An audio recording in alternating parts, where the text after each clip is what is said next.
Drinking Bros. Put down the water and grab a fucking drink.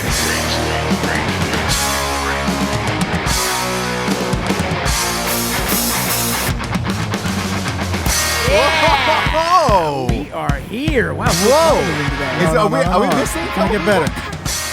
We're missing a few of our guys, but we did bring in a few others. It's National Taco Day. Did you do something, Rocco? Did you? Well, this is kind of awkward. Did you invite somebody Taco. else of Mexican descent into the booth tonight? Well, we brought some Hispanics obviously in the room, but I brought the family. Did you really? Who's all here? did. Who's all here tonight? Well, today my nephew's in the room. He won't be on the show. He's just hanging out. But my brother, Carlos Vargas Jr., I'll be referencing him throughout the day as Jr. He's here. He's a firefighter, also an ex-underground rapper. Yo, what's up, man? So he's here, and as well as my father, he's here in the room. Obviously, a 31-year LA City firefighter, and also a well-known cutman in the boxing industry, as well as other martial arts. Right on. Rocco snuck us across the border. We're good.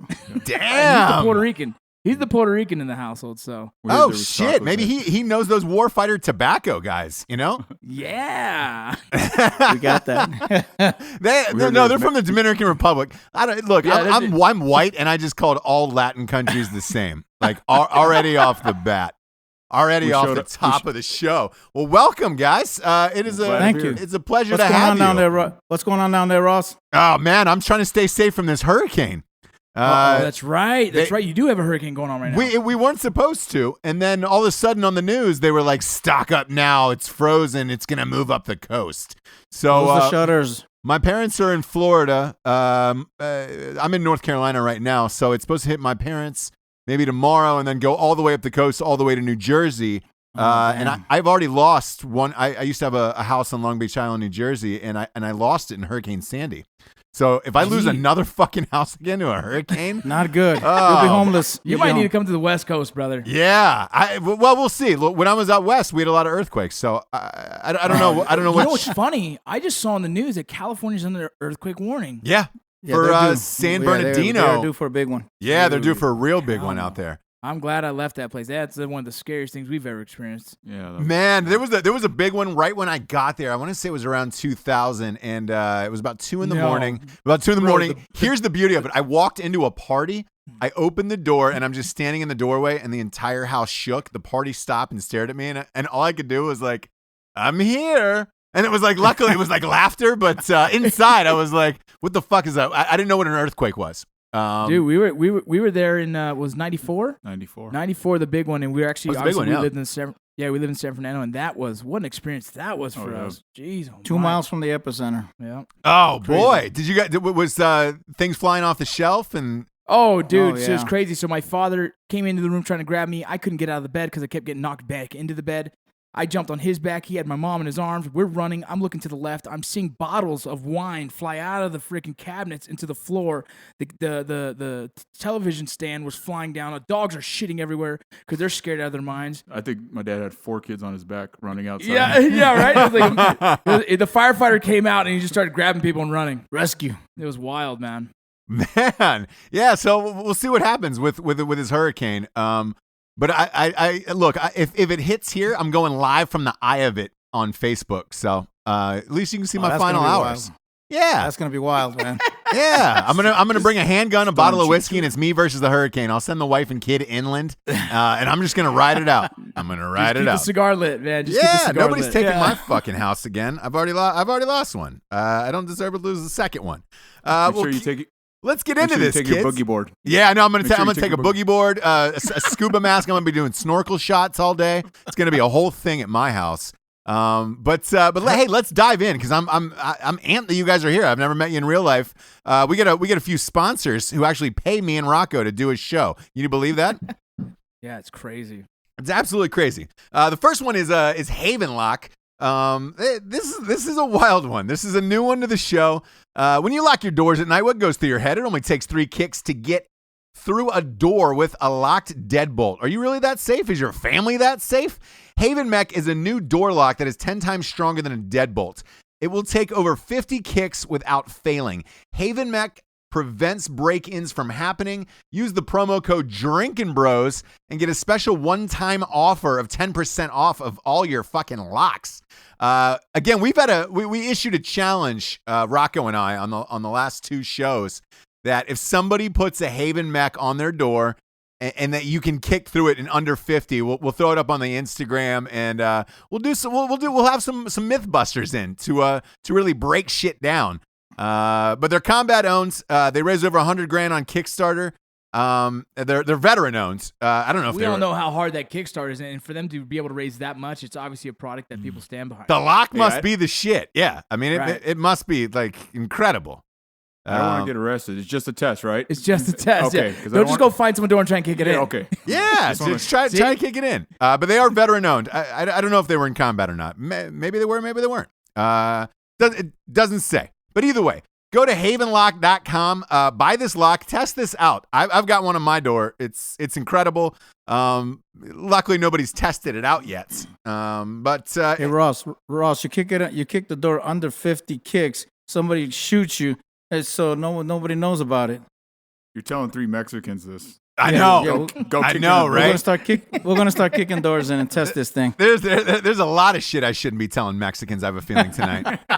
So next up, it's an old favorite to the show. It's an oldie, but it's a goodie. Fall is here, kids, which means that football and hunting season are upon us. Maybe you're a real shitty hunter, and the day you come home with venison will be the day the Jaguars win the Super Bowl. That's okay. Look, you can make up from your own incredible lack of manliness by grabbing another man's salami. We're talking about Carnivore Club. Carnivore Club, man, I missed that. I know. They'll mail you a box of meat so fucking tasty you'll forget your grandma's apple pie recipe ever existed. And I bet your grandma that's probably got more deer in her meat freezer than you do.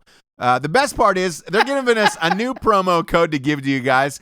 So if you've already used the Drinkin Bros promo code, you can get another box of Carnivore Club for another 10% off just because they're fucking awesome like that. Go to carnivoreclub.co, that's C-O, and sign up. Use the promo code MANUP, one word, and get 10% off your order. I like that. Nice. Changing it up to man up.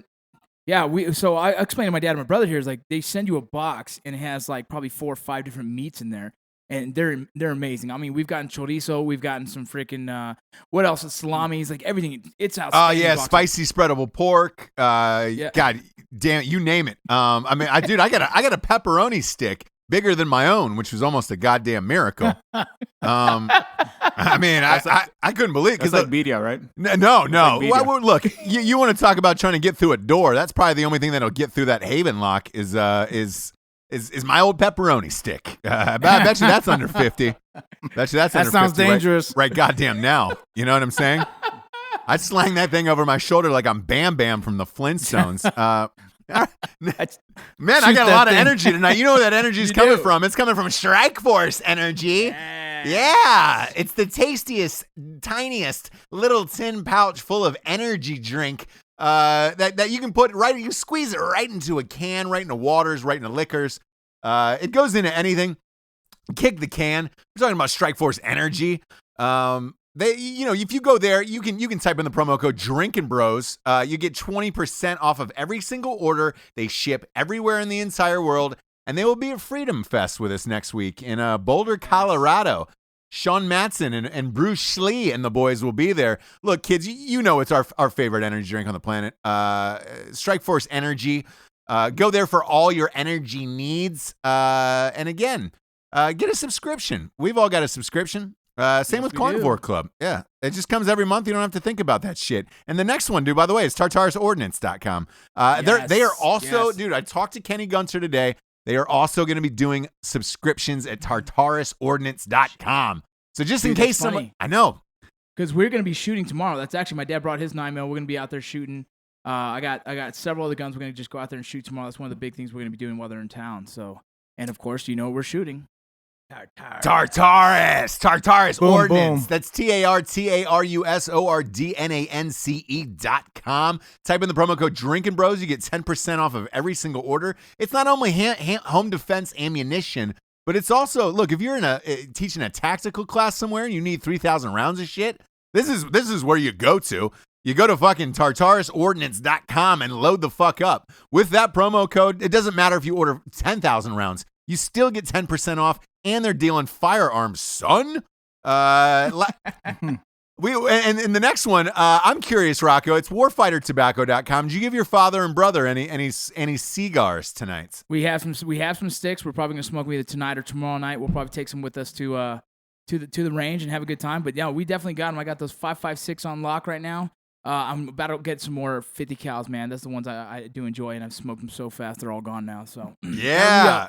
Warfightertobacco.com. They're our favorite cigars on the planet. They're 100% combat veteran owned. They're hand rolled in the Dominican Republic with Cubano seeds.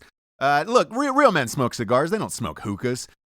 Take that hookah and throw it out in the street. Don't fucking vape either. Don't be that guy who's vaping everywhere. Smoke a cigar and get over your shit like a grown-up. That's right. Yeah. Man. Get over your shit like a grown-up. And while you're smoking, why don't you read the finest piece of literature ever written by the greatest writer of our lifetime, of any fucking galaxy? I heard they found another Earth. They will never find another Ross Patterson. Pick up At Night She Cries While He Rides His Steed, the first ever romance novel for dudes. It is available on Amazon, Audible, BarnesandNoble.com, Walmart.com, finally. It is the greatest book ever if you like the writing in Range 15. And if you like Airplane or Blazing Saddles, you'll love the fuck out of this book. I don't want to say I'm a genius, but I am. And that's how we'll start the show. Welcome to my genius, the Vargases. Right on. How are you guys? Holy shit, we've heard a lot about you, especially the cutman, Carlos. You get a lot of yes, sir. You get a lot of airtime on this show. I try to, Vincent talks some big game for me, and I appreciate it. It's big time appreciated. Hell yeah. What's let me ask you something. What was it like raising Mr. Rocco and his famous rapper brother? Like, that's got to be fucking crazy. It was. It was a task. They were good kids. They were good grown-ups as they became men. But it was awesome. These guys, I was kind of tough on them, but they found yeah, I was tough on. It's funny, Ross. Me and Ross already. I talked to him. I said, "Look, my dad's gonna say they were good kids," and it's funny because I knew, Dad's not gonna say. Yeah, Dad's just gonna. It wasn't a battle. It wasn't a battle. They test me and they test life, and that's what boys do. And I had a tight grip on them for a while, but they also experimented. They had to get out and see the world and try the world. So as young men, they were in school doing their thing, playing sports, but they branched out. Vincent played baseball, Junior played basketball. They did their thing, and then each one had to take a little route. Vincent went to college to play baseball, and Vincent Junior started doing his rap thing. We had a little makeshift studio in the backyard, and that was crazy enough. Watching the guys go by there and do some stuff. Rapping and stuff, and Vincent was out playing ball and doing different things. Vincent was an independent kid. Rocco was 18 years old. He had braces. His mom made him put braces on. This is just an example of the independence that he had. He went at 18 years old, went to the orthodontist and said, "Get these fucking things off of me." And the orthodontist said, "Hold on." He had to call his mom. I was at work, so he called his mom and said, "Hey, this kid wants his braces off." And she goes, "What? We paid so much money for these braces. You can't do that." And she goes, "Well, he is 18, so yeah, I guess let him take them off." And he took his braces off. I mean, it was shit like that we started becoming independent with the baseball and the traveling and different things like that. He had a head of his own. At a young age, he became very independent.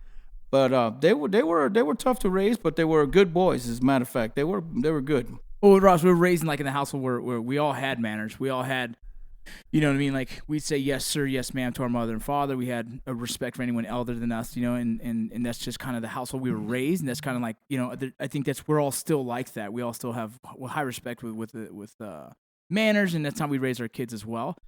But it was also, I seen some of our friends, how they were raised, and we see like, man, our dad's really strict compared to some of our friends, or some of our friends were like, very different in that.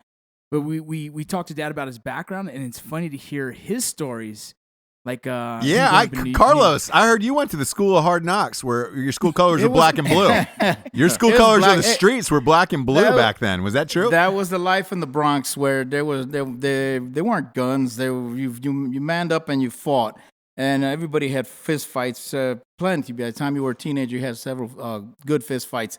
There were several tough gangs in the neighborhood. Every block had a small gang. The Black Spades and the Reapers and the Javelins and the Turbans. So they all had their turf. Every once in a while, they'd have to get together and see who the toughest guy is. So they'd do it pretty much in front of the building that we lived in. And we'd see them coming down the hill and the other gang coming from the other side. And we'd run up to the roof. It was like the Outsiders. Wait, Yeah. Did you ever get mixed up in it? And I was kind of too young for that at that time. But we had to be this for their support. We were their B team, just in case. But we basically ran up to the roof, and we got to a front row seat of this. Sometimes the gang would get together and say, you know what, let's let the warlords handle it. And the two toughest guys from the gang would duke it out, and the loser, they'd pick up their shit and they'd leave. Sometimes a couple of guys get a little bit too anxious, and they start throwing things at each other. And pretty soon, the car antennas were flying off, and they were whipping each other with car antennas and belt buckles, and it would turn into a full-out little rumble in front of the building, and everybody's watching this thing. And pretty soon, it would stop. The cops would show up. Everybody jump a fence and then take off. And that was the life in the Bronx, Puerto Rican gangs. Sometimes look, I wish it was still like that. We actually had this talk a few shows back about you wish you could just fist fight instead of like drive by like a pussy. Absolutely. Rolling down the window and just shooting people is easy. Like anybody can do that. Yeah, that shit won't happen anymore. If they get out of the car and say, let's have a fist fight. No, they want to get out of the car and shoot you. Yeah, and like that makes men. Exactly. There was a fair amount of respect back then. From what I'm told from my father, where it was like, you know what, if you got your ass handed to you, you did, but at least you fought. You lived another day, and you could fight another day. Now, dude, that's Ross. That's just kind of what I was talking about someone the other day about my kids being bullied. If they were to be bullied, I was like, we didn't really have too many bullies our age, because in our time, if someone was a bully, they get their ass whooped, and then all of a sudden that's your best friend, and you guys are homies after that. It was like if someone wanted to do something. Yeah. You fought, and when you fought him, you weren't getting picked on ever again. Also, now he hangs out behind you, and he's your mutual respect. Growing up, I mean, I can't even count how many fist fights I got in at school, and it was just you fought, and it was over, and then you went on with your day. You know, it wasn't like nowadays kids are getting bullied. I'm like, why? Why you step on my white shoes, bro? I'm gonna punch you in the chops, dude. Absolutely. And it's so weird how nowadays it's changed. I mean, I don't understand that, Ross. What do you think about that? What if your son gets picked on? Man, I think we touched on this earlier, because I'm gonna start him in karate. I saw Instagram videos of you and your kids actually sparring in the driveway today. And I thought it was awesome. I don't have that type of background that you do, but look, I got the money to put him in karate. Let's be realsies about it. So, we see your moves in the movie. Yeah. So look, he'll be fine. But my personal opinion on it is the same as yours, where it's like, I also want him to go to school. I want him to get in fights. I want, him to be a boy and grow up and to be a man and to figure this shit out on his own. Same with us. My biggest fear, though, is that that doesn't happen in today's society anymore. But I guess you won't know until you get there. It's one of those things. When I saw those videos of you teaching not only your son and your daughter how to fight, I was like, oh, shit, they're going to be prepared for whatever life throws at them. Well, I mean, that comes from how we were brought up. I mean, me and Junior would come home and there'd be stools set up to spar, boxing gloves. The neighborhood kid, there's two sets of boxing gloves, and whoever wants to step up, and after you're done with one fight, here comes the next guy, and you're going to fight him too. And it's like, holy shit. Yeah. But like, as much as I hated at the time, I realized right away in junior high, my first big fight, I was like, whoa, I'm well above the normal level of fighting compared to most of the guys my age. And that built confidence throughout the rest of my life of like, if I had to defend myself or my sister, because I had a twin sister at the time, I was willing to engage because of how I was brought up with boxing gloves in hand. I mean, at one point, we're going to Wild Card Gym, and I'm like, who is that white guy who's kind of crooked, like, oh, that's Freddie Tell Roach. Me that's like, Freddie Roach. Is it Freddie Roach? Freddie Roach, dude. And had no clue about it, but that's kind of the upbringing eventually we ended up leading into from when we were younger to my dad getting more into the boxing world and to the cutman, and then transitioning to where we're going to major gyms. That's awesome. Hey, Junior, what's the age difference between you and Rocco? 5 years. 5 years. Did you guys ever are you 5 years older or younger than him? I'm 5 years older. Yeah. You're 5 years older. Yeah, we did. So did you look after him, or did you guys get any fights at all? No, We were so far apart in age; it was so different. Like Junior was already up and doing his thing with his buddies. He had his little clique of friends, and I was so young that I was kind of the nuisance if I hung out. There was a few times he brought me with him. Yeah, but it didn't stop us. We did spar. I've sparred my brother as a kid. When we did hang out, it was like baseball. We'd go play baseball, and we'd play like sports, maybe over the line. Over the line. So I would take him with us, and we'd Yeah. And that's how we would hang out. But if my dad had boxing gloves, we'd put the gloves on and we'd box. Oh yeah, against my dad's each other. yelling at me like, "Get inside!" I'm like, "Go where?" Yeah, this kid's kicking my ass. Yeah, yeah, dude. So yeah, it was a different because Junior was so much older and I was younger. And that 5 years actually turned out to be, it was a huge generation gap for us, man. Oh yeah. So, yeah, because you're not even going to the same high school at that point anymore. No, man. Like it was completely different. No, by the time he hit high school, I'm already out. Yeah, he was already out of the house, having a kid and everything. Like his life was already started. And I'm just figuring it out. And what made you get into rap, Junior? I was just a hip hop head, just from a kid. I mean, from when we were younger, I was breakdancing. My dad, we had a piece of plywood with some linoleum on it. Yeah. And we're in the backyard. I'm doing, head spins. I'm like 8. Vince is like 3, and Vince is doing head spins on his head.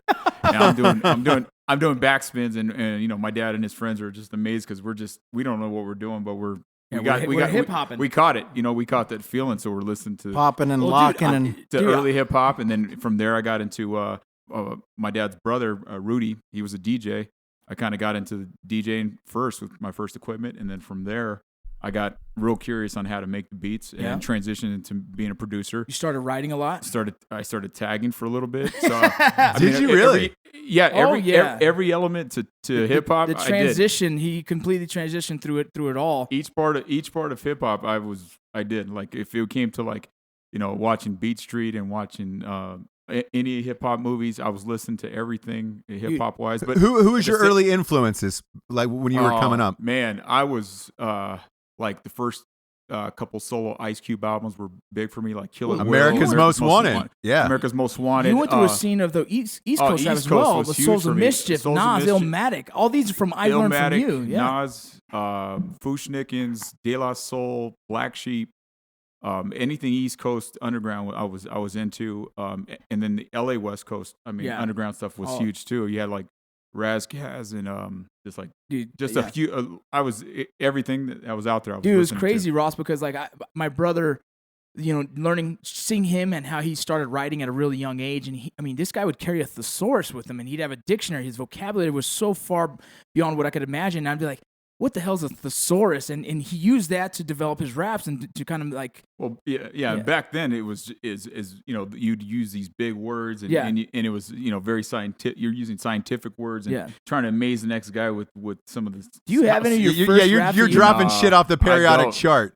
I know. Yeah. Oh yeah. You're trying to amaze people with phosphorus and just words that bromide, motherfucker, bromide. If you don't mind, Junior, can you kind of explain because you were pretty close with guys like Be Real and the Cypress Hill. And I got to do a song with Be Real and got to hang out with those guys. They were awesome. So what happened for me is I'm doing music and started learning how to produce and writing rhymes in high school. Through high school, some kids would get bussed in from downtown. We were in the San Fernando Valley, and these kids that came, they wanted to get into music. They knew some other friends who was Cycle Realm, and Cycle Realm was Jack and Duke, two brothers that formed the group Cycle Realm, and they were discovered by Be Real at a concert, and it just took off from there. They got a deal with Sony Columbia. And then they just had us kind of under their wing, and we formed our own independent label, Six Symphonies. Me and my partner Cynic, we formed Street Platoon, and we just, we put out at a record deal in 2005, and just independently just pushed CDs, music, T-shirts. Ross, what was but for the audience, tell them the name of your group and how many albums you've put out. We did Street Platoon album first, and that was in 2001. And Cycle Realm did 3 albums, and then we formed together because one of the guys from the Cycle Realm group ended up getting shot, and that was Duke in a bad incident. Yeah, a silly incident. And so we just kind of took both groups and formed Six Symphonies, which was also our independent label, and then we put out an album Did pretty well with it. We had a good, radio single that kind of took off a little bit. And then after that, I ended up just deciding to kind of step away from it and move out to Arizona and became a firefighter. Ross, to understand like how big they were, I mean, he was traveling to Japan, he was traveling to Spain, Italy, he was performing in all these places, and he was like, man. And I'm always like telling him, like, man, why isn't it big? Because the music for me I thought it was good, and it was definitely a representation of that LA culture, and so it had a huge following, and even had a huge following in Japan. For us, it was always just never compromising and making something that we didn't feel like was ourselves. We were us three or us 4 or 5 of us that were part of it. We're always so into making underground raw hip hop, and we knowing that could maybe never hit the radio. Yeah. But at the same time, we were staying true to what you we were want doing. To sell out like they say. Not, I mean, those that do that, hats off to them, because that's not an easy thing to do, to be able to make something that's going to be played on the radio. But for us, it was just we were going to do what we did and what we liked, and if other people liked it, that was a plus. That's dope. Go ahead. I'm sorry, it's really funny, Junior. You know how I came to know about you and who you were? How's that? We were in LA at a bar one night, and a couple of fans had come up to talk to Rocco, and the one guy's talking to Rocco, and his buddy leans over and he goes, "Yo, man, what do you want to talk to him for?" And he was like, "Oh man, it's fucking Rocco from Article 15 or whatever." And he goes, "Man, his brother's the famous one." And I was like, what does his brother do? And he goes, "Dude, his brother's a fucking rapper, man. He's awesome." And I was like, oh shit. So after these two went away, I was like, "Hey, Rocco, man, is your brother a fucking rapper?" And he goes, "Oh yeah, man. He's done this, and this, and this." And I was like, "Oh shit, I can't wait to talk to him one day." So I'm amped here on the show. Check this out, man. So when we moved to Arizona at one point, so when he started moving to Arizona, I got out of the military and I went to Arizona. And then our daughters were playing soccer together on the team, and we were on the field. And I see this Hispanic dude, like some Mexican dude, just staring at my brother. I'm thinking, oh shit, like what's this dude's problem? I tell my brother, like, this dude's checking in. He goes, "Yeah, I noticed that too." I was like, all right, dude. And like, I don't know who this guy is, what his beef is, but we're probably gonna throw down. And eventually he kind of trickles over and goes, "Yeah, are you Crow?" And Junior's like, "Yeah." He goes, "Oh man." He goes, "Bro, I thought it was you. Like, what are you doing in Arizona?" And it was like crazy. Like, dude, he's that fan still. Like, it was a trip to me to see. Like, my father was on TV. My brother was a well-known rapper in LA and everywhere else, but like mainly in LA, people knew who he was. And then I'm like, man, someday I want to get famous. Well, you're well on your way. How was the transition from being like, a well-known rapper to a firefighter?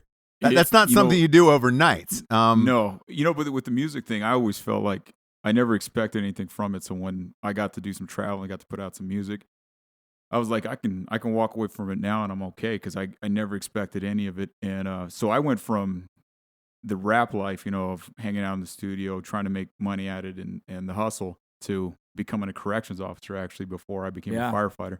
Moved out to Arizona, didn't know what I was going to do. Knew I wanted to get into fire department, but I was like, until then, I got to pay the bills. So I became a corrections officer, and I'm working in a jail almost 2 years before I became a firefighter, and that was an eye opener. I was like, wow. That's what got me going to corrections eventually, Ross, because I got out and he was in corrections, so I applied for several corrections jobs, and I got a completely different corrections job.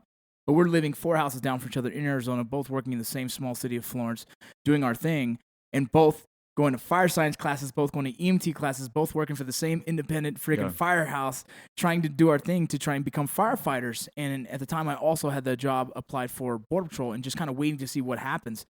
He tests for Chandler and gets in. I test for Gilbert and Tucson, and then hiring freeze for me. Oh, yeah. Yeah, so he got in early and good. I got in too late and had a hiring freeze. I actually tested, in my time, it was in 2006, about 6-7. 2007. 2007. I tested. I was the number one candidate for Tucson Fire. Out of 150 candidates, I was the number one. I had the highest CPAT test. CPAT? What's it called? Yeah. CPAT test. I had the highest test score and the highest interview. So I'm the number one candidate out of everyone. Hiring freeze for a year. Once that year is done, they had to redo all hiring. So I got pushed out. Shit. So then he becomes a firefighter. I'm watching him go through academy. I'm like, shit, man. Like, when's my time, man? And there was all the fire departments at the time were going hiring freeze, and then boom. And then I get boom. The fucking Border Patrol calls me, man. That's crazy. Well, I will say this, Carlos. You raised 2 great kids. Well, thank you. You could have, either one of them could have given up, after baseball didn't succeed, or, after trying to be a fireman. Like, the fact that both of them kept going, and you guys have had like amazing lives. Like, holy shit. There's no book you can go out and buy to be the perfect parent. You do the best you can, and then try to instill some decency into them both, into all 4 of my kids. I have 2 daughters as well. And then, it's a trial and error. You do mistakes, but at the same time, you do some good stuff. And I pat myself on the back because I think I did a pretty good job. My wife and I did a pretty good job with these 2 guys. And they've turned out to be really good adults. Yeah. And my mom and dad. Oh, go ahead. I'm sorry. Ron. No, don't worry. Look, as long as you keep them away from Matt Best, you keep the 2 daughters away from Matt Best, you're good to go in life. I gotta agree. Yeah. I see that. So funny, man. Crazy man. Matt's a big fan of Cutman Carlos, man. He loves watching on TV. He's our guy. Yeah, he definitely is. What was your? Go ahead, Rocco. No, I was just going to say, like, getting raised by, like, my mom and dad was like yin and yang. You got my father who's fully tattooed and my mom who's not. You got my dad who's kind of like a firecracker, my mom who's not. And it's this cool balance in the household that I think was needed. And it kind of, I think me and my brother real close with our moms. And, we know when to go with our moms for whatever issues we have to do or have to talk to. And then you have your dad when you have to talk about something different. And it's a cool balance to see a family stay tight throughout all the years of everything we've done, from my deployments to traveling to everything. It's been wild, man. Yeah, it sounds wild. So your mom is soft spoken and she's very laid back, very, very chill, very sweet. It's funny, man. Like I said, like yin and yang, complete opposites when you see my mom and my dad. And they fit well together. They know how, it's just it's a cute thing to see, man. But yeah, definitely when you see, like, my mom does not do the tattoo. Every time I get one, she says something. Where did you meet her, Carlos? Well, she came from El Paso to Los Angeles with her best friend to live with her grandmother. And I just happened to be in the Marine Corps, stationed in El Toro, and my brother was the manager of the apartment building. And he would give me a heads up every time anybody nice looking would move into the apartment building, of course. Yeah. So my wife and 2 friends got an apartment there, and I called and checked in. Hey, Rudy, what's going on? And he says, oh, shit, you got to see this. What is it? He goes, 3 nice chicks moved into the apartment. I just rented the apartment to 3 nice chicks. I said, damn, I got to leave this weekend. I'm coming down. He goes, yeah, come on down this weekend. So sure enough, we hooked it up. We made some screwdrivers, a picture of screwdrivers. We sit by the pool, was drinking screwdrivers on a Saturday afternoon, and sure enough, they come out of the apartment to go do laundry or something. He goes, hey, that's one of them. And I'm looking, I'm saying hi and blah, blah. So one thing led to another. We got to talking, and about a year and a half later, we're walking down the aisle. Get out of here. I'm from the Bronx, New York. She's from El Paso. We meet in L.A. Craziest thing, unexpected. We're definitely, like, just like Rocco said, we're opposites, man. She's a really laid back, old school, really beautiful Mexican woman. I'm a crazy Puerto Rican from the Bronx, and it clicked. It clicked. we just celebrated 41 years married. Yeah. Holy shit! Congratulations. Yeah. That's amazing. It's crazy. It hasn't been perfect, but it has worked. Yeah. Crazy. Yeah, that's amazing. Congratulations. Thank you. How'd you get into the fight game? Yeah, exactly. Well, I was gonna say, like, how did you get into the fight game from that, and how is she cool with it? Okay, from she loves the boxing game as much as I do. So I got into the boxing team in the Marine Corps for a little bit. Then I got out of the Marine Corps, and I've been a big fan of the sport ever since. Yeah, So my oldest daughter, she gets married to a professional boxer. And she tells me, Dad, I met this guy at the gym and blah, blah, blah. Long story short, I asked her, who is it? She goes, Jeremy Williams. I said, the name sounds familiar, but I don't know, can't tell his face. So I looked him up and I said, holy mackerel. Shit, you're dating Jeremy Williams? She goes, yeah, Dad, and blah, blah, blah. So he was doing some B movies but wanted to get back into boxing. And he comes to me one time for dinner. We invited him for dinner, and he says to me, he goes, I'm coming back into boxing, and I want you to be my cut man. I go, shit. Really? He goes, yeah. And he goes, seriously, you're a medic, and you can help me in the corner, and blah, blah. Come to the gym tomorrow. I started training already. My coach will give you some corner ethics, how to behave in the corner, what the hell to do in the corner. And, I met his coach, and I started working with them. And the first thing the coach says, listen, this is my corner. So when we're in the corner, you shut the fuck up. You don't say shit. I said, all right, that's a good lesson. So that was my first lesson as a cutman. Well, Ross, I'll shut the fuck up. Yeah, real quick, let me back it up. Like, dude, the family would sit down to watch boxing. Yeah, I was like gonna we've seen Arturo Gotti Hagler. 1, 2, and 3. We've seen Hagler, Tyson. Sugar Ray. We had to sit down and watch these fights. My mom would be washing dishes. My dad would be like, Alicia, stop it. Get over here. And she'd have to stop doing the dishes, come there, and we'd sit down and watch these fucking fights, you know? Yeah. And I'm running to get the beers from my dad's and hoping I didn't miss the knockout by early on De La Hoya's. And those fights, those early fights were on NBC. Yes. You know, they were everything on TV. So you're sitting there. We sat there and watched early Sugar Ray, Hagler, It's boxing Hearns. family, good sport. Yeah, I'm talking our sisters had to sit down and watch it. Like, we sat there. And so that's where the love of the fight game came from us early on. And then it was just a coincidence, like, holy shit, my sister's dating a professional boxer. Yeah. And if you know my dad, he kind of mentors a lot of these boxers. He's like the father figure to them that they can go to, like the shoulder to cry on, the guy to talk to, the mentor, the one with advice. The advice. And so once my dad kind of gets in good with the boxer, usually they hold on to him because he has that aspect that everyone kind of like, man, everyone needs it. A fighter needs that kind of person. And so Jeremy right away looked up to my dad and was like, hey, man, I'd love to have you in my corner. And then we can go to Jeremy's first fight if you want to talk about that one. For his first fight back.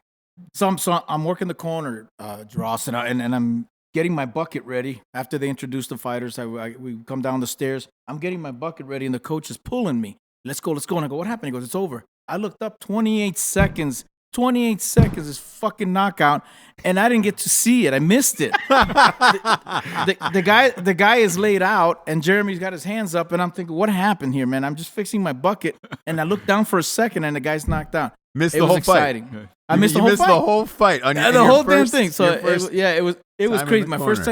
My first time as a cut man, and I missed the corner. I missed the fight. Do I still get paid? I absolutely did. So we're having beer, correct? Yeah. So we're drinking, and I got paid. So from then on, I mean, Jeremy got cut a couple of times. It was seen on TV that I could stop the bleeding, and the phone hasn't stopped ringing since. Well, another big thing that was the Contender. The Contender, yeah. With Stallone. And, with Stallone and Sugar Ray. Sugar Ray, 4 seasons. Yeah, 4 seasons of so that. he was on 4 seasons of that, and he also from there jumped onto Bully Beatdown on MTV. There was a Bully Beatdown. 3 seasons of that. It was a lot of fun doing that. I did a lot of MMA team. There was an IFL, International Fight League. Yep. I was a cut man for them. There was a Pro Elite. Pro Elite was another MMA with Gary Shaw. Affliction. You did the Affliction shows? Affliction shows. So it just, you get seen on TV that you can stop the bleeding, and the phone doesn't stop ringing. It's just one thing after another. I'm supposed to leave, as a matter of fact, on the 8th to Liverpool to work with BJ Flores for a title fight this coming October. No shit. So, that's awesome. Oh yeah, so it's just he's gone everywhere. It's crazy. It's taking me. I have to ask you, like, out of all the fights you've been in the corner for, what is the one fight to me that would, for you, that was like probably the most epic, like, man, this is where I've wanted to be, or something like that kind of like. It wasn't a very big fight, but it was an epic fight for this fighter. Pablo Cesar Cano from Mexico fought Paulie Malignaggi in Brooklyn. It was for Paulie's title for a welterweight. That's a big deal. Paulie Malignaggi, he was, that's a huge name, and it was in Brooklyn, his hometown. The Barclays Center was packed. We sustained the cut in the second round, opened his eye, the eye right above the eyebrow. Second round, I'm going in there every round, sticking that Q-tip in there and stopping the bleeding and trying to work that fucking cut. And we went the whole distance. We went 12 rounds, knocked him down in the 11th, and hurt him in the 12th. We didn't get the decision, which we should have. But for that kid has not let me forget that. He has sent me emails and texts. I want to thank you again for this guy. And he's fighting again November 28th, I think it is, at the Fantasy Springs. This kid always calls me from Mexico City. Are you available? I need you in my corner. I need you in my corner.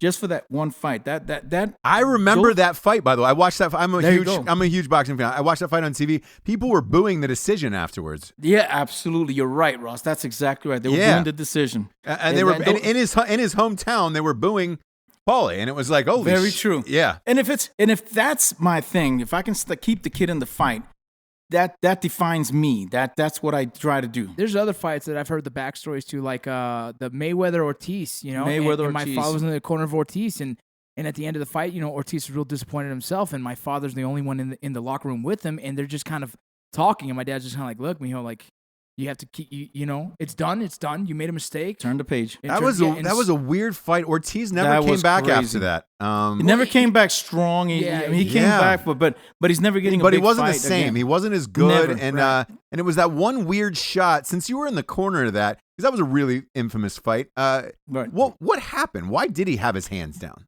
What happened with that night was Mayweather's got a real tricky defense, and he picks up his elbow and he taps you in the face when the ref doesn't see it.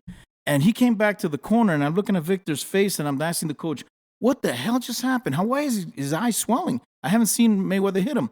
And Victor looked at me and goes, he's hitting me with his elbow. That motherfucker's hitting me with the elbow. So he was really frustrated. And so as he leaned into Mayweather, he had the chance, and he took the shot. He gave him a headbutt. But very, very obvious headbutt that the whole world saw. And the referee had no other choice but to take a point away. And while he was talking to the timekeeper, Mayweather took advantage of that and said, because the referee did say, "Yep, time, fight," and Victor didn't hear that. Mayweather did. Mayweather took advantage of that and boom. Yeah, he knocks him out. Put him down. Yeah. What a heartbreaking fight for me to watch was because we were huge fans of Ortiz. The kid was a rising star, and there was already question of his heart at the time. But then it's like, man, this kid's doing well, and he actually was just bum rushing. He was manhandling. He was doing well. Shit, he was kicking his ass a little bit, and then he lost his mind. I thought he had the best fight plan against Mayweather from that point on. After Ortiz, I thought he had the best plan. Yeah, and then from there, obviously he lost his mind, and then he didn't defend himself when he needed to. Absolutely not. So. You don't foul Mayweather and then stand that close trying to hug him. Yeah. Big mistake. I'm torn on the Mayweather situation. Because, look, he is 49-0. Some people say he's the greatest. I don't feel that way. But I'm also not as close to it as you are. What's your feeling on it? He's not the greatest, but he is a great defense man. He is a defensive genius.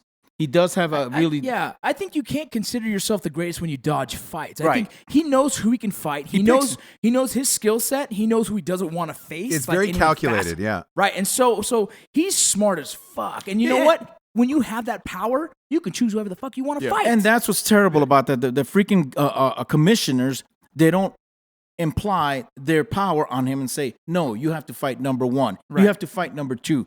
They say, who do you want to fight, Mayweather? Right. And because of the money talks and all that bullshit. So they let him fight whoever he wants instead of... and I don't think having an undefeated record makes you the greatest fighter. No, absolutely not at all. not. If you look at right now, there's fighters that are very close to that record, or not even a record, but being almost 49-0 too. Like Chocolito. Chocolito's like in the 40s, and he hasn't lost. So think about half the Mexican fighters that come up with 30 fights, but who have they fought? Yeah. And Mayweather. I mean, great fighter, unbelievable Cesar fighter. Chavez didn't lose till he had like almost 90 fights. Right. But I do think that Mayweather is a great fighter, and just defensively genius. That's exactly what I say. He's a defensive genius, and fought it the way he wanted to fight. It was like I'm not gonna get hit. No, he's probably the best businessman in boxing. Yeah. So many people. Do you think he'll come back for that 50? By the way, do you think he'll come back for 50-0? Yes, I do believe he will come back for one more. How much time though can he afford to take off at this point? Because it's been over a year now. I bet he's still training. He's in the gym. Yeah, he's in the gym. I hear from people in Vegas saying he's definitely in the gym. He does not. People think that he's a partier or a drinker. It's all facade. He does work out and he does not party like people think he does. It's all a show. He's really takes care of his body. He's a fucking genius when it comes to pissing motherfuckers off. He's the guy you love to hate. Yeah. Like, I hate him, and then the rest of the people love him. And so, like, now you have every fucking fan paying for the ticket. Everybody wants to see Ross, I work with another kid named Keith Thurman, and Keith Thurman's... He's been... One time. He's been asking for Mayweather. Mayweather dodged him until he retired. He said, no. Not yet. The kid's too green. He kept saying Thurman's too green. No, Thurman's too young. No, he doesn't have enough experience. Ross, all kinds of bullshit. Keith Thurman is now a household name in our family. He's a friend. He's been close with all of us, and we go to as many of his fights as we can because he is fucking exciting. Yeah. And how many fucking people try and dodge this dude? Half the people don't. If you're not a boxing fan, you're really probably not going to know his name yet, right? Yeah. When you see this fucking dude, he is dangerous. He doesn't turn down anybody. Exciting fighter, good person, and the type of person you pull for and you support. He's a little badass. He really is. Let me ask you this: can anybody beat Triple G right now? Is the question? No, fuck no. In the 160-pound, no. I think nobody can beat him. I think he's probably the best fighter in boxing right now. And I'm amazed by him, Kovalov, and Lomachenko. 3 great fighters. Lomachenko is dope. It's crazy, man. But look at these guys, amateur records, 300 plus. Oh yeah, that's European style. European style. It's unbelievable. Triple G is, to me, in my opinion, the best fighter. What Triple G has done even better is being able to reach to the crowd. Like, that's huge, man. Like, look man, you can be an exciting fighter, but no one wants to go see you. No one gives a fuck, right? Because money is the game. Even in his last fight against Brooks, I mean, he didn't look his good. best. No, but still, I mean, you're talking. He didn't look his best, and he's still not. He's still rocking his fucking. Yeah. And he took a lot of blows, and he didn't look hurt. And the same time, in the end, he has the crowd, man. And that's right. Listen, what pays these guys is selling those fucking seats, and if you can do that, you're a big ticket for anyone. Like Mexicans want to see him beat Canelo. Mexicans want to beat him. They want to see that fight. Yeah. It's the fight. It's the next biggest fight that's coming. Yeah, it's got to be, man. Yeah, but I don't think there's no way Mayweather will touch that fight. Not Triple G. Not Triple G. He's too big. He's too big anyway for Mayweather. And but I would pay any amount of money to see him fight Canelo though. It's going to happen. That's probably the biggest fight left in the game at this point, right? I agree. Yep. I agree. Yeah. So let me ask you this: since we're all huge boxing fans, we'll start with you, Junior. Who is your favorite boxer of all time? That's a tough one. I did like Hearns. I thought Thomas Hearns, and that's an old school fighter. Yeah, I thought he was smooth. I just thought all his battles with Hagler and Sugar Ray, I thought he was just smooth. And I thought being tall compared to the other fighters, I thought the way that he carried himself, and I don't know. He was just one of my top fighters. What about you, Rocco? Man, that's tough. Like, just in recent years, I've been big on watching Triple G and Thurman, but like Triple G to me has been probably one of the most impressive fighters. Like Lomachenko, the one you're talking about.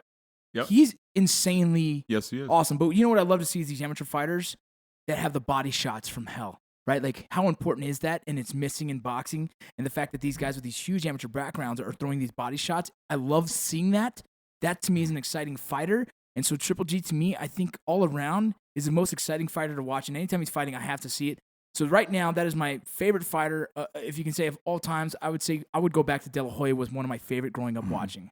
De La Hoya. Okay, yeah.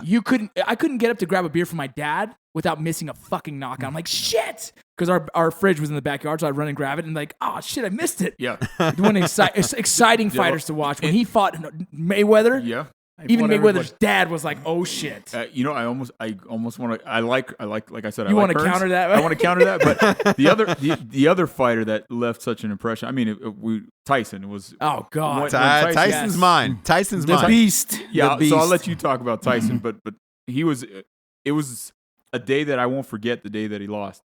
Dude, I went to school almost crying, like emotional. That weird Buster hear Douglas Ross. fight in Japan. Yeah. Mine is Tyson as well, and I enjoy boxing. Look, I love the sport of boxing, but I also enjoy the spectacle of it. I like the showmanship of it, and there was never a more exciting time in sports in my life to me than when Tyson fought. I mean, the world stopped. Pay-per-view was super expensive. Yes, it was $20, and like, who the hell could afford that? Yeah, and you would go to somebody's house. Together. You would go to somebody's house. It would become an event. You would all gather up at your buddy's house to watch Tyson fight. And you knew they weren't going to last longer than a minute. No, but you saw all the celebrities. Everybody was dressed up. You saw the glamour. You're upset if you get like a round 6 or round 7. You know you lost. You're doing this poll. Yeah, if you didn't get first round or second. Yeah, if you get round 1 or round 2, you're like, okay, I might win this. I might win got the a pot shot tonight. Yeah. Round 12, no, I'm not winning this. Here, keep my money. But that's what I enjoyed about it, and that's what to me has been missing. I guess recently until Triple G. To me, Triple G, I didn't hear about him. I was probably late to the game on him. But with Tyson, it was just so much fun. And again, the world stopped. You all got together, and it became an event, like a community event, where it was like, the next day at school, all your parents were talking about it. Their friends were talking about it. You know what I think Ross would also add to that? Like, they were heavyweights. For some reason, that heavyweight has the appeal. Like, they're the kings of the king. Yeah. Right? Like, and so these heavyweights that are explosive like that you haven't seen a heavyweight since him. Holyfield was pretty cool to watch, but he was the heavyweight that kind of ended it all for heavyweight. He was true definition of right. It. He was the knockout Muhammad power. Ali of our generation. Muhammad Ali of our generation, exactly. basically. He Serious, just knockout power, just brute. Oh, scary! You see a guy like that coming at you, it's like, Oh yeah, fuck. coming out black shorts, black shoes. Oh, You're just like No no socks and a towel. no He had a robe, white just towel with a hole cut through with a it. hole in it. Yeah. Didn't even have a robe. He gets there. What the fuck? Who's this guy? Yeah, does he even give a shit? Fuck. Robin Givens was ringside. It was didn't even work. It was an Didn't exciting even- time to be alive. God damn it! Didn't even work up a sweat. They're letting him off death row to fight. What's Yeah, going I on? know, dude. Like, what? So, Dad, who was yours of all time? Jimmy? For me, there's two: Wilfredo Benitez from Puerto Rico and Julio Cesar Chavez. Oh, Julio, he yeah. fought- Chavez was awesome. Yeah, it was awesome. Never turned anyone down. Fought everybody. When his coach brought him from Mexico, his mom cried, and she said, "Don't take him." She says, "I'll bring him back when he loses." He didn't lose, so I think he had 92 fights. He never went back. You know what I hate about the family is that the son kind of tarnished the name. I know. I was just gonna say that. Terrible. He's He's smoking terrible. weed before and after both- fights, and it's Out of shape. He's missing weight. He's fucking. He's a lazy turd. He's got Junior and he's got Omar. They're both. Neither one of them are nothing like their dads. God, man. And I tell you what, it's got to be hard to be in that shadow, but at the same time, it's like if you tried harder, right? If you he showed could a have little bit more gotten out of it. professionalism- Yeah, if he that showed first some one could have gotten professionalism, out of it. Yeah. because it's not like he's bad. The guy is heavy ass. He's fucking lazy. hands. He's lazy. He's He likes to lazy. smoke pot. That's why Freddie Roach had to go to the house to train him.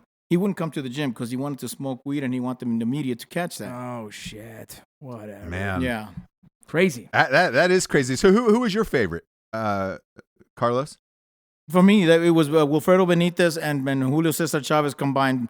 Both of those were my favorite fighters of all time. And who do you think would have won out of the two of them? Had they gone head to head? I think Julio Cesar Chavez would have beat Wilfredo Benitez. He's that grind, man. Yeah, it's that grind. Cesar Chavez has that it's grind. a Puerto Rican versus Mexico challenge. I was going to say the same thing. It's yeah. We've had that for remember Trinidad de la Hoya. Oh yeah, Yeah. Every time. That's So our house would be divided, Ross. Our house would be divided because my mother's Mexican and my father's Puerto Rican. Everyone's a boxing fan.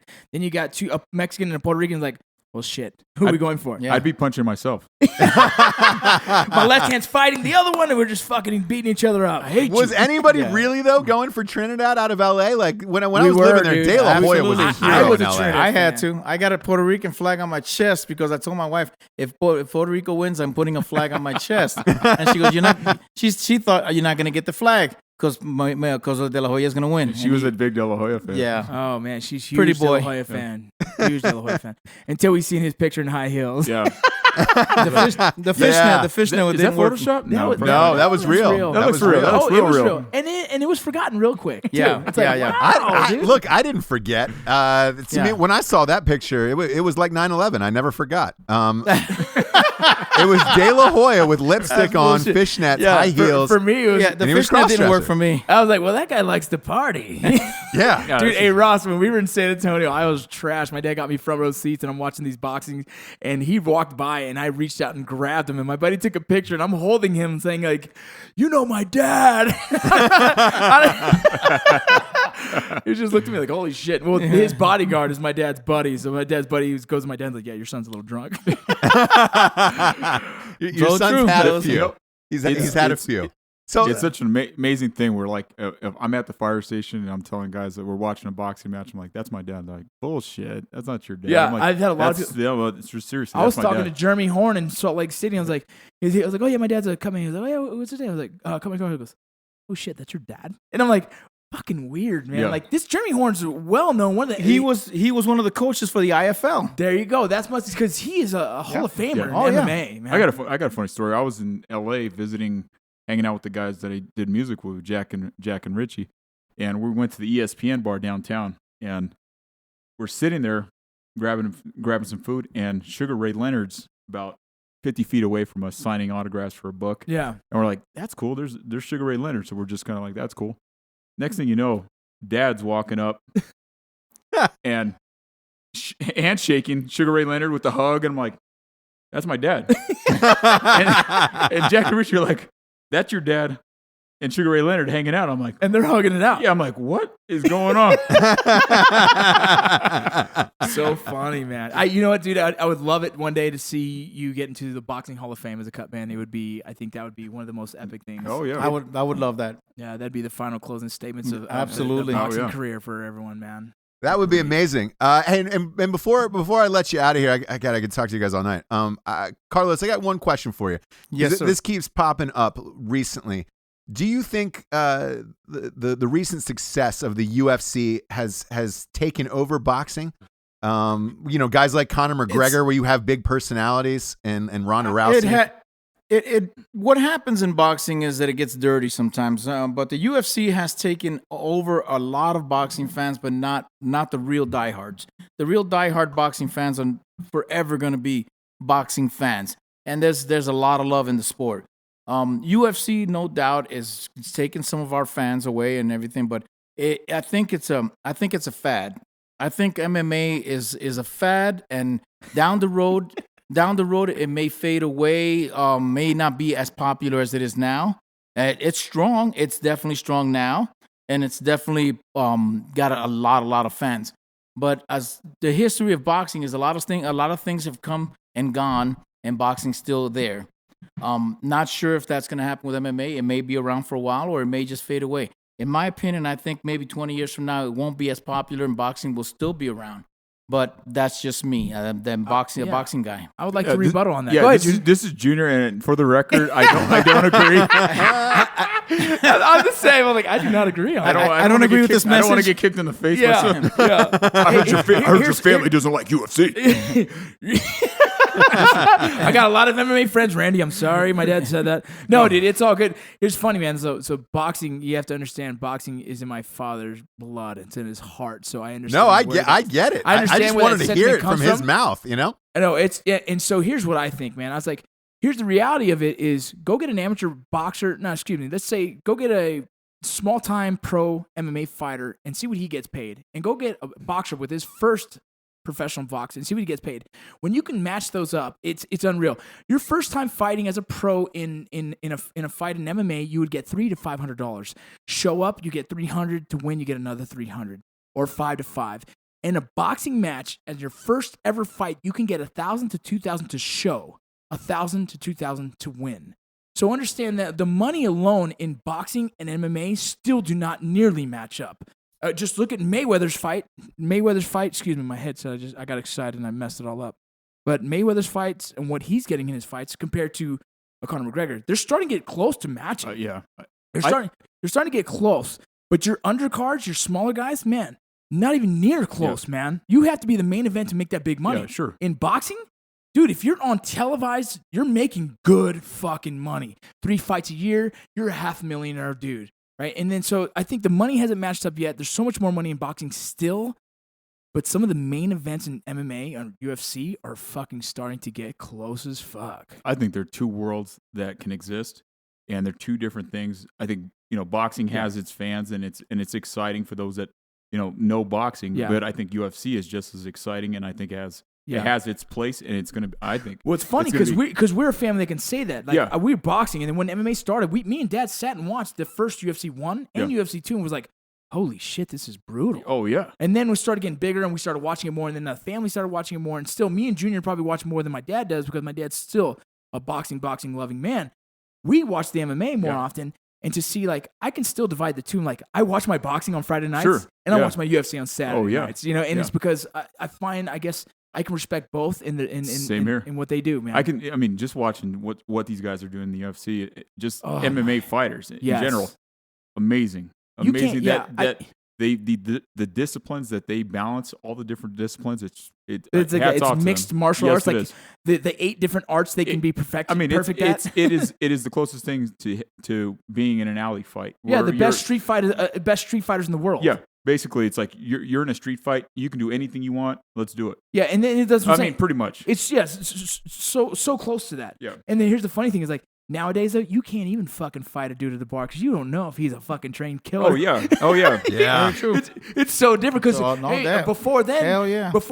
there's very few boxers in this world. Now it's a cult following. Everybody's a- Everyone has trained something in everyone's their a fucking badass. life Oh, yeah. nowadays. Yeah. And so it's like It's all good, bro. It's all good, bro. Yeah, no, it's cool, bro. It's Let me cool. buy you a shot. Yeah. Yeah. I see your ears. Yeah, fuck you.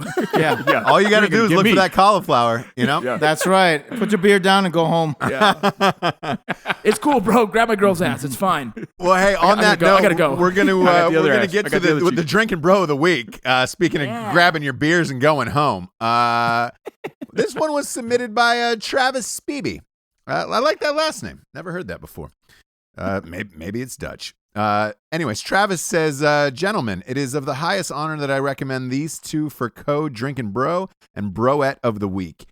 Captain Dario Lorenzanetti and SPC Brittany Gordon were members of a multinational intelligence team. It is approaching the 4-year anniversary of their death. Cheers. Cheers to the Drinkin' Bro and Broettes of the Week. Thank you, Travis, for submitting it, and thank you for listening to the show. Carlos, I want to commend you on raising 2 excellent sons. We love Rocco to death, and it's been a pleasure, Junior, getting to know you and hearing from you tonight. So thank you Right for on, stopping Ross. by. Thanks for having us. Yeah. This was a great show. This was a blast. So thanks for stopping by. And on that note, I am Ross Patterson. This was the Vargas family tonight. And you are listening to Drinkin' Bros. Go to drinkinbrospodcast.com for all your sweet teas and get yourself submerged in the Drinkin' Bros world. Thanks for stopping by every night. We love you, kids. Goodbye. Bye.